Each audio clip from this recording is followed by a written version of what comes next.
If you're interested in the 3D world for all of the amazing stuff you can do with it, such as movies, games, and other things like 3D printing, then this video is for you.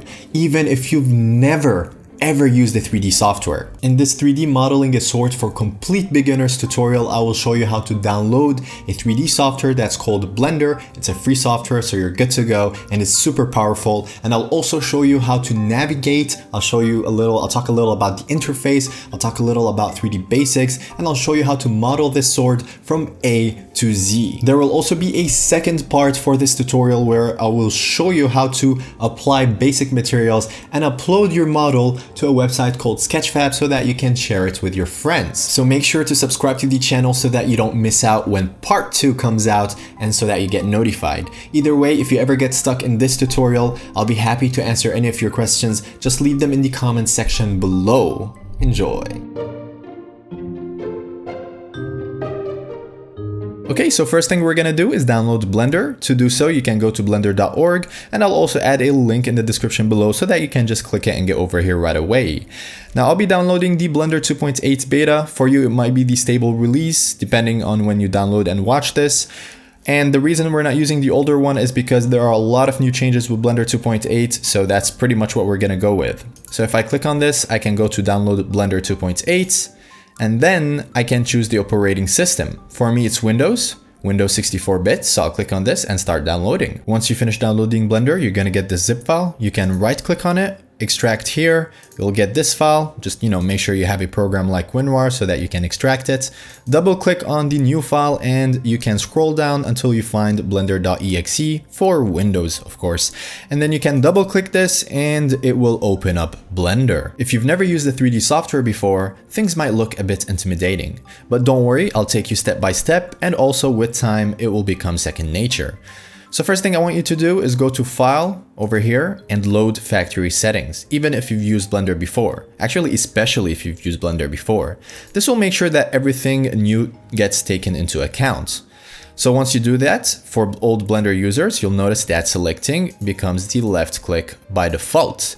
Now for new users, don't worry about this, but for older users, just go to Edit, Preferences, and if you want to go back to the way it was, you can go to Input and select with the right button. But for this tutorial, I will go with the left button just so that everybody can easily follow along. Okay, so let me show you how to navigate in the viewport or the 3D space. This is basically where all of the objects are. Now, in the top right over here, you can do that by clicking on this, so you can rotate, zoom in and out with the plus button, and pan with the hand button. But the fastest way to do it is basically with the middle mouse button. If you click on it, it will rotate. And with control and middle mouse button, you can zoom in and out, or simply by scrolling with the middle mouse button. And finally, you can pan with Shift and the middle mouse button. Before we start modeling the sword, let me talk about the interface. Don't worry if you don't retain all of this information right away, it will still be helpful for later on. So the first thing is the workspace, which is basically everything you're seeing over here. And just note that we have default workspaces up over here by Blender, which basically allows us for a faster and more efficient workflow depending on what we want to do. So if you want to sculpt, you can just go to Sculpting over here and you'll see a few changes. But the object didn't really change. It's the same object we have over here.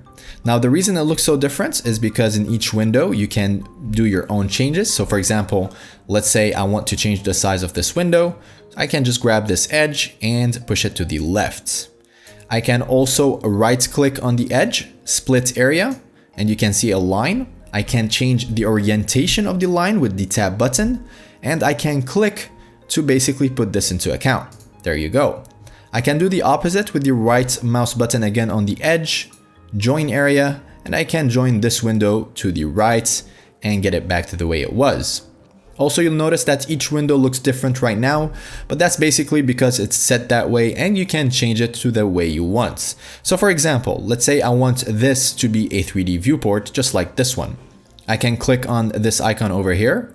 Right now it's on Outliner. I can go to 3D viewport, click on it, and that's basically what you see over here. So if I move the cube which I didn't explain how to move yet, don't worry, I'll get into that, you'll see that it moves on the left window as well. Alright, so I put everything back to the way it was by hitting File and going to Load Factory Settings. Either way, let's talk about some of the things we see here in the 3D viewports. Now, this is actually quite helpful, especially for new users, because if you are looking for something and you don't know the hotkey, then everything is basically right over here. You just need to select each and one of them, no pun intended, and see what's going on, right? So let's say, for example, you want to add an object. As a Blender user, I know that it's Shift A for add, right? But since you don't know that, if you look up over here, you can see the word add, you'd get curious, you'd click on it, and you'll get the same thing. Also note that if you hover over any of the icons, you get the shortcut as well. And I really advise you to actually learn the shortcuts because one, they're very easy and they're super efficient in Blender and allows for a much faster workflow. If you take a look on the left over here, you will see what we call a toolbar. Now the toolbar is quite useful, but if you've never used the 3D software before, you might not know what each icon represents. So simply by hovering over it, it says what it is. You can also grab the edge of the toolbar, push it to the right, and you'll get all of the information right away. So let's say, for example, I want to move the cube. To do so, first thing, make sure it's selected. So you'll notice that once I select it, you'll get an orange outline over here. So once you do that, you can click on move and you will get all of the axis. Now these are the same as the ones over here. So the blue one represents the Z axis, as you can see, the green one for the Y axis, and the red one for the X axis. If you grab the white circle, you basically move it in all of these axes. There are faster ways to move the object, which I'll talk about in a second, but for now let's talk about the mode. So in Blender, for example, if you want to model the object, you have to switch from object mode over here to edit mode. Right away you'll notice that the toolbar changed. It added a lot more options. These options will assist you with the modeling. Not only that, the options over here actually changed as well. You'll see that we have vertex, edge, face, and these options were not available when we were in object mode. Okay, so for now, we'll stop talking about the interface and we'll get ready for modeling the sword.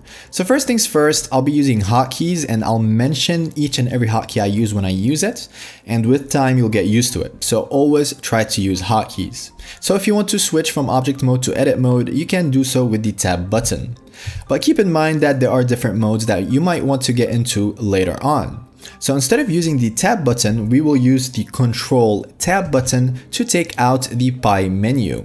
So this menu is basically the same as the one over here, except that it's a lot faster to access.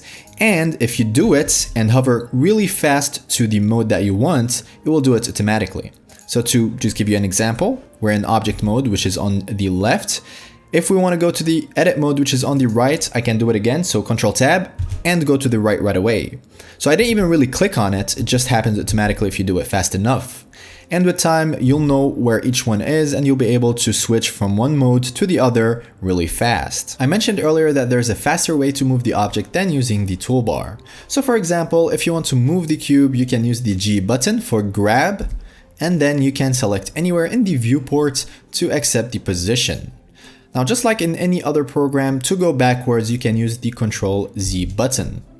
Now, if you hit G again to move it, but you use the right mouse button, you basically cancel the transformation. Moving on, we have rotation. For rotate, it's R. So as you can see, the hotkeys are really easy to retain. So R for rotation, and if you hit R again, it will rotate in all of the axes of the 3D space. So this is quite useful to know. Next we have scale. So you probably guessed it. For scale, it's S, okay? Now something really cool about Blender is that you can move the object in any of the axes quite easily. So for example, if I hit G, I can use the Z button. So if I click on Z, it will move in the Z axis. X for the X axis and Y for the Y axis. Also, you can do the same thing with the middle mouse button. So if you click on the middle mouse button in any of the direction, you can do the same thing. This pretty much works with the scale as well. So X axis, Y axis, and Z axis. And it also works for rotation. So if you hit R only once, Z, it will rotate in the Z-axis. And now for the moment you've been waiting for, modeling the sword. To do that, we're going to create a new file over here, so File, New, General, or you can just do Control N for the hotkey for New and General. Now for older Blender users, if after doing this, the clicking changed back to the way it was before, that's because at the beginning when we loaded the factory settings, I forgot to tell you to go to File and Save Startup File. This is because if you're using a older Blender version before this one, it'll take the older settings into account. If it's not the case for you, then don't worry about this. If you're a new Blender user, this is something you might not have known. In every Blender file exists one default cube, and it is there for one reason, pretty much to get deleted. So hit the X button and delete it. Inside joke alert, but you'll get it one day. You're welcome. Anyways, so we're gonna grab the camera and the lights. We don't really need them, so we're gonna delete them as well. Now, if you want to grab two objects, you can either use the Shift button and click on the second one, or you can just click and drag and select both of them. For older Blender users, this is equivalent to the B button for box and doing exactly the same thing.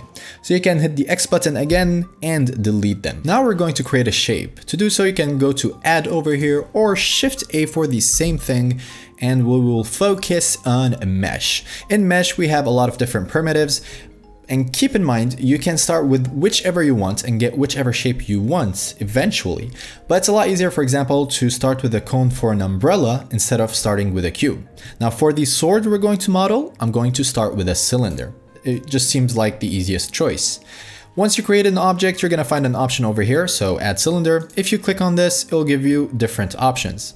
Keep in mind, if I move the object or do anything else, like so, you're going to lose the option.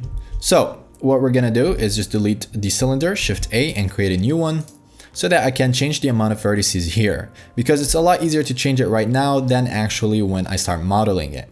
So you might not know what a vertex is. A vertex is the singular of vertices, and vertices are basically the points that we're gonna be seeing in a second that help make the shape. So for now, change 32 to 6. Okay, perfect. So you can see that the shape has less polygons, vertices, and edges. And to explain what each of these are, we're going to switch from object mode to edit mode, which we can do by using the Control Tab button and clicking on edit mode, or just doing it really fast like this without clicking.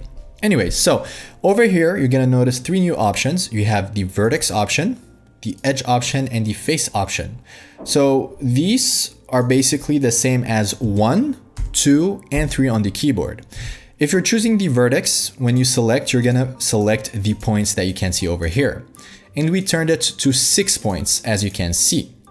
If you choose the edge, so number 2 for the hotkey, you can select the edges. And if you choose the face, you can choose the faces. Now, just to make things clear, for a face to exist, you need at least 3 connected points. So over here, for example, this face has 4 points, 1, 2, 3, 4, right? 1, 2, 3, 4. For a face to exist, don't worry about this, don't do this, but let me just show you. You need 3 points that are connected as such. And obviously for an edge, you need at least 2 points connected. So I will grab this and delete it. Again, don't worry about this. And we will go back to the cylinder. Okay, so let's start modeling. Now don't forget, you can grab the edge over here for the toolbar, push it to the right so that you can see what's what. Now you can take a look at each one of them, but just to show you how it works. Let's say, for example, I choose the face, so number 3 or this icon over here, and I grab this. The green region basically explains what it would look like when you use it. So if I choose extrude, I get this plus option, I can click on it, push it upwards, and this green region is basically what this is, okay? So I'm gonna go back, Control Z. The easier way to do this is with the hotkey E. And it's gonna work a bit differently with that. I'm just gonna go back to select box to get rid of the plus button. So with E, I extrude it. And pay attention to this. For extrude, you have to click to accept the action so that it can stick to its position. If I go back with Control Z and do this again, here we have one face. I hit E for extrude, but this time I use the right mouse button to cancel it. You're only canceling the position when it comes to extruding. So I hit the right mouse button, and if I try to move this, you're gonna notice that's actually two faces. So we have a face overlapping another. That's something generally you do not want, but it can be used to our advantage. So I hit Ctrl Z to go back. Now we have only one face. I can hit E, right click to cancel the position, and then S to scale the new face. And then I could hit E again and get this shape. Hopefully that made sense. But I'll go back and go back to the original shape, so only one face, making sure, and we're gonna start modeling the sword. So A to grab everything, and then we're going to scale it, so S, Z to scale it down, okay? And then S, X to scale it in the X-axis, as you can see. Once you do that, I'll start modeling the bottom part. So I'm going to click on this face over here, and I will do the same thing. So E for extrude, right mouse button to cancel, and then S to scale. You guys get the idea? Now there's another way to do this action as well without going through all of these, maneuvers. The other way, if I hit Ctrl Z over here, and just to make sure I have one face, there you go, you can use another one over here, which is called insets. I do not see it because it's probably inside of, no, there you go, it's inset. Yeah, sometimes if you take a look over here, just at the corner, there's a point, which means if you keep on clicking, it gives you other options. But don't worry about that for now. What we're gonna use is insets. However, I will show you the shortcut instead of just clicking over here. So for the shortcut of insets, you guessed it, it's I. So when you do I, it basically does what we were doing with extrude. There you go, which is perfect. So now I can scale it again just to change the shape a bit, maybe even scale it in the X-axis as such. There you go. Perfect. And then I can extrude it with E for extrude, and then scale it down a bit, right? And I'm gonna grab it with G, Z to push it down a bit more. And then I can extrude again. So we're gonna use a lot of extrude, right? So E for extrude, right mouse button to cancel, and then scale with S. And this is something I do a lot. And then G and Z to push it down in the Z axis. Again, E for extrude. And we can click to select the new position. S to scale. Maybe I'll put it back up. So G and Z for the Z axis. There you go. And then we will, actually I'll put it down. We will use another E, so E for extrude or I for inset. There you go, we can do the same thing that way. And then E to extrude again, and E to extrude again, select to accept, S to scale, so I'm making more of a circular look at the end over here. E again, and S to scale down again. We can push this upwards a bit, so G and Z for the Z axis, and we have this shape.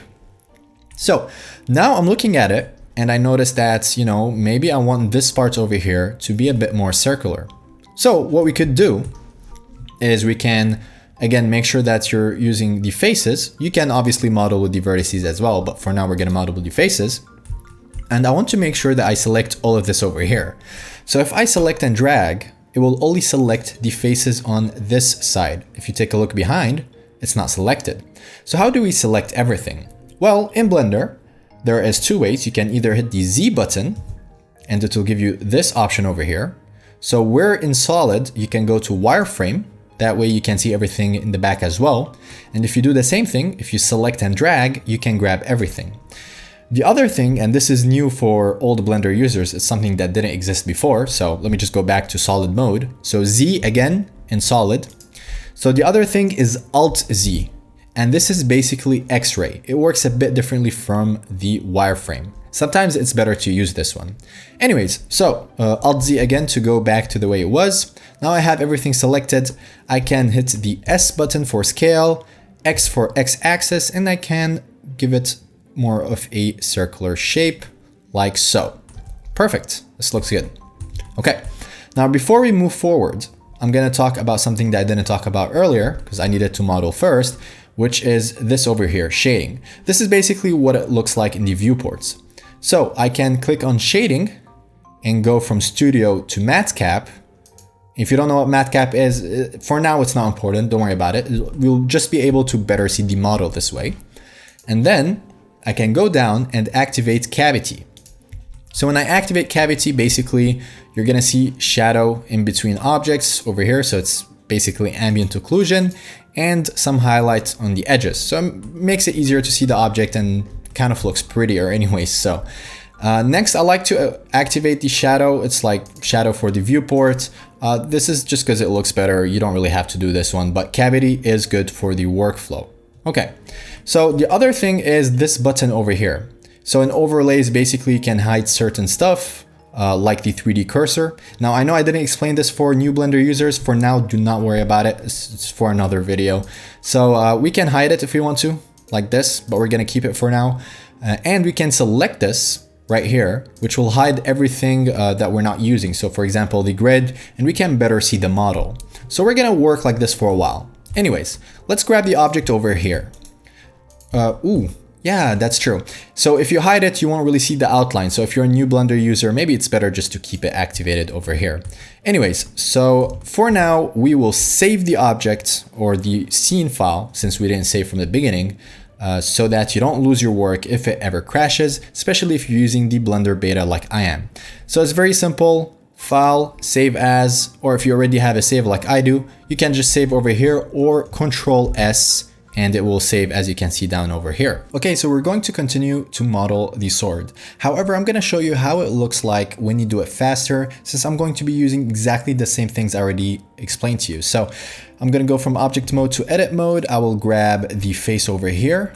I'll inset with I, like so, and then E for extrude, I for inset again, and let's see, E for extrude, like so, as you can see.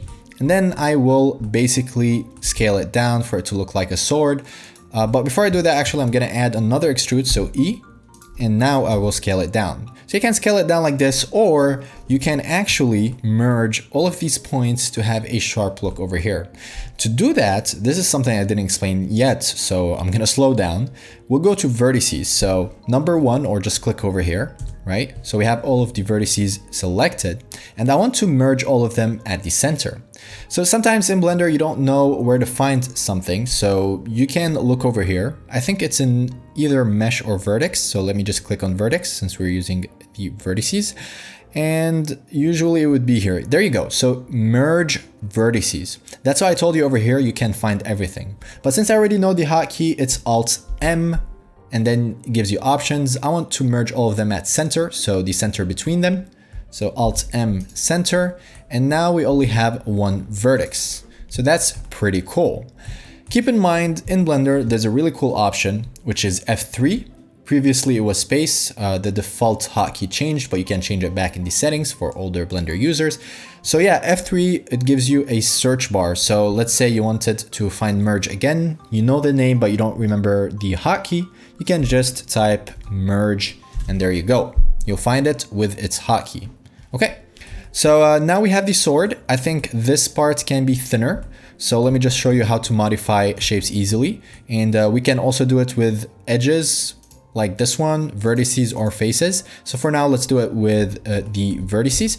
So with Z or Alt Z for X-ray, I can grab the vertices at the back as well. This will make it easy to modify the object. So I will select everything by dragging the mouse button over here, and I will scale it with S and the, let's see, Y axis. There you go. And if I do that, you will notice, let me just remove the the X-ray with Alt Z. You'll notice I affected this part, and this is something I didn't really want. Now, why is that? That is because I have this edge loop selected.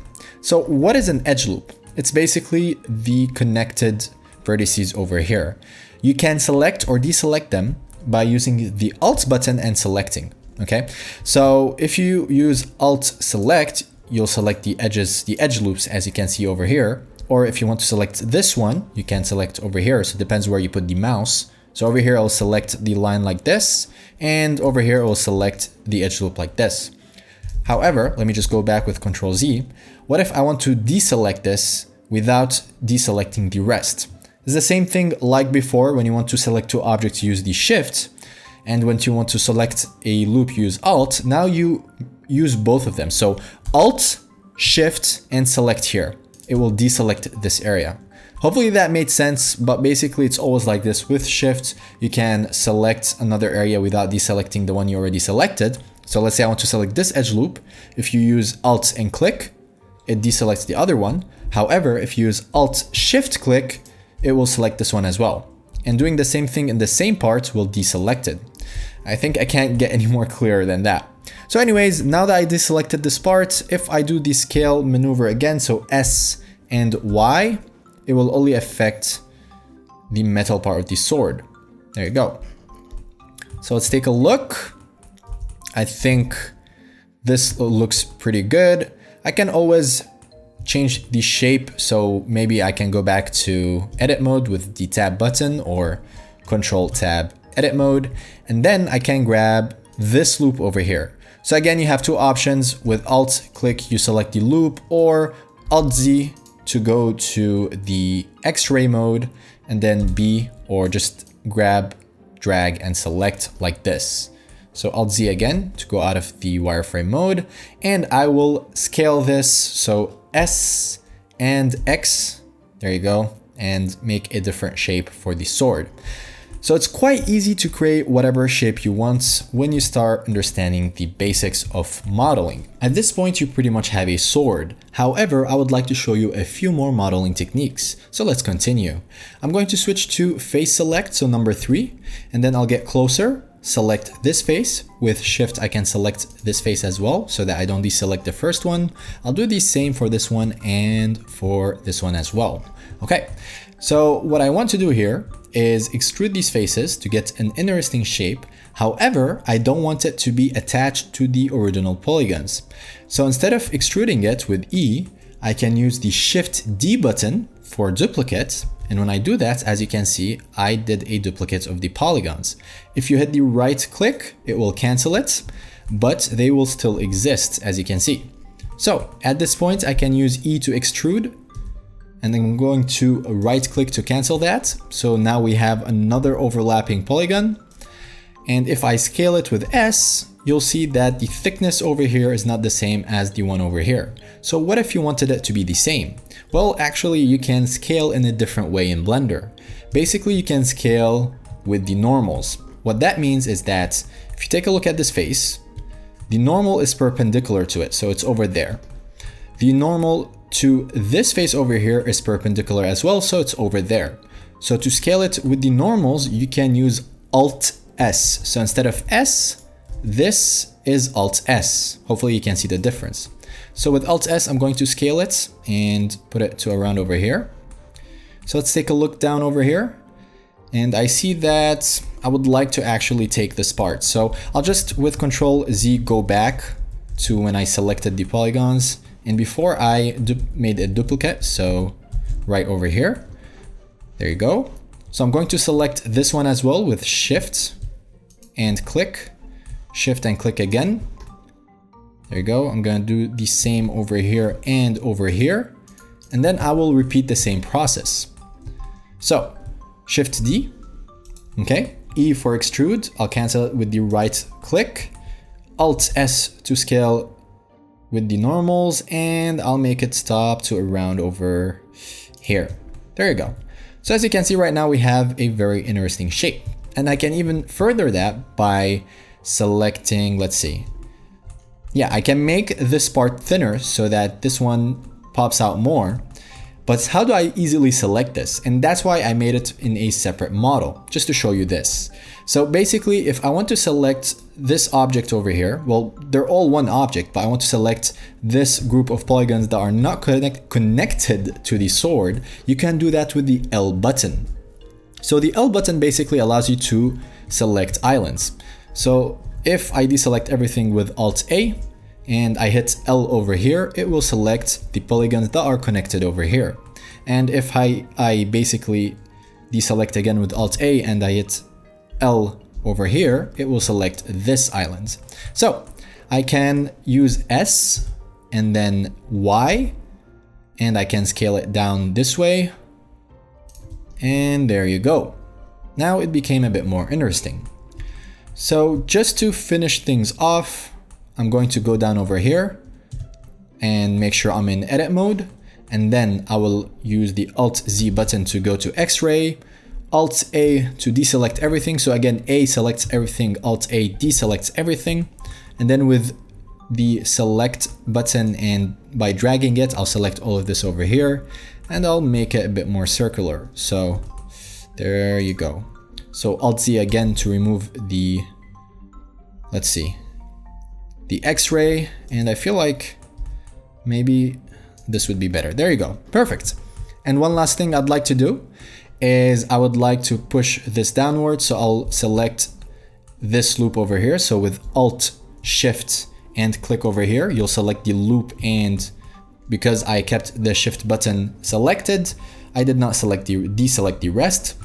So if you're wondering why I keep on repeating the same things, just because, you know, I'm taking into account that a lot of you will probably be very new to 3D software, so I'll just help you remember and know what I'm doing. So once I do that, I will just basically hit G, Z, and pull it downwards like so.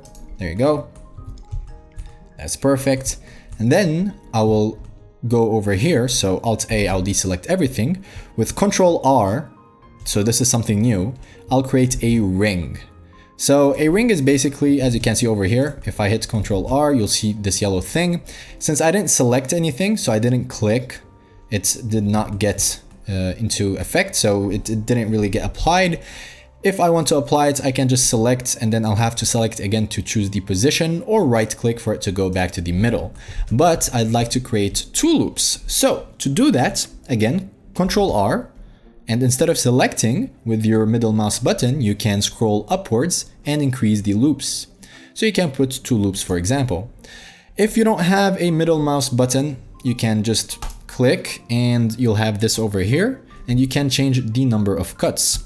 So I'm gonna keep it at 2, and then with the G button, I'll pull it down, so I want it to slide over here. However, if you hit G and Z, as you can see, it changes the shape. I don't want the shape to change, I just want it to slide downwards, right? In the same shape. To do so, you can use double G. So instead of one grab, you use another grab, and as you can see, it slides on the same shape. So I'm gonna pull it downwards over here, and then I will select this edge. With Alt, I can select the loop and do the same for the second. So double G, I'll put it down over here, and then I'll switch to face, so number 3, and I will select this loop with Alt click, and then I can extrude it. So E for extrude, right click to cancel, and then S or Alt S if you want to scale it on the normal. So as you can see, S looks like that. Alt S basically scales it perpendicular to the faces. So once you do that, we're almost done. I'm going to show you another modeling technique, which is very useful.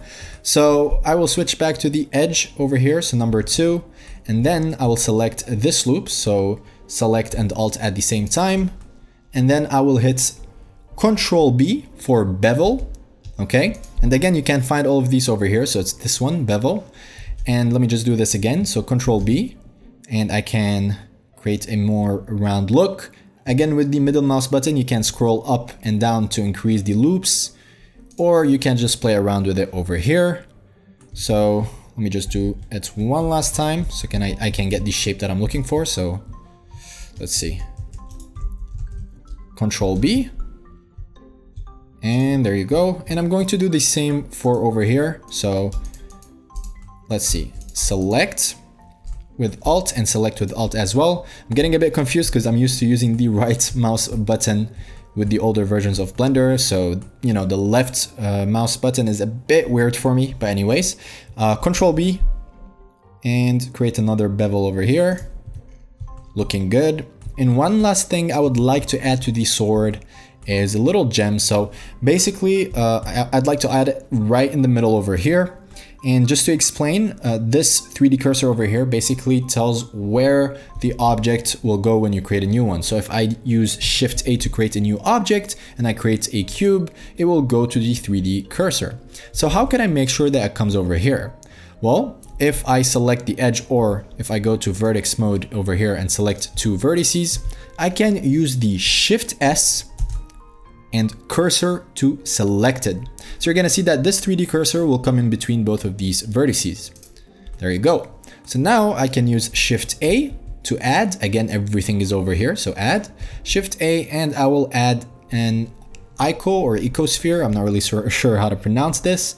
So there you go. And then S for scale, and maybe make it this big. So if we take a look right now, and I'm just going to click on this so that I get rid of everything else.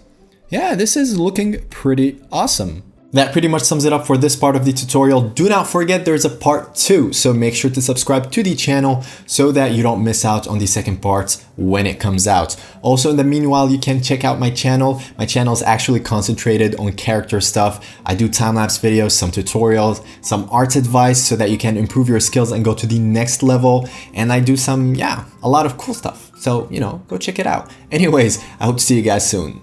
Make sure to subscribe to the channel for more awesome character sculpts and art related videos. You can also check out my store for full courses on character sculpting, texturing, materials, brushes, and more. Last but not least, if you enjoyed this video, then you will definitely enjoy the next one.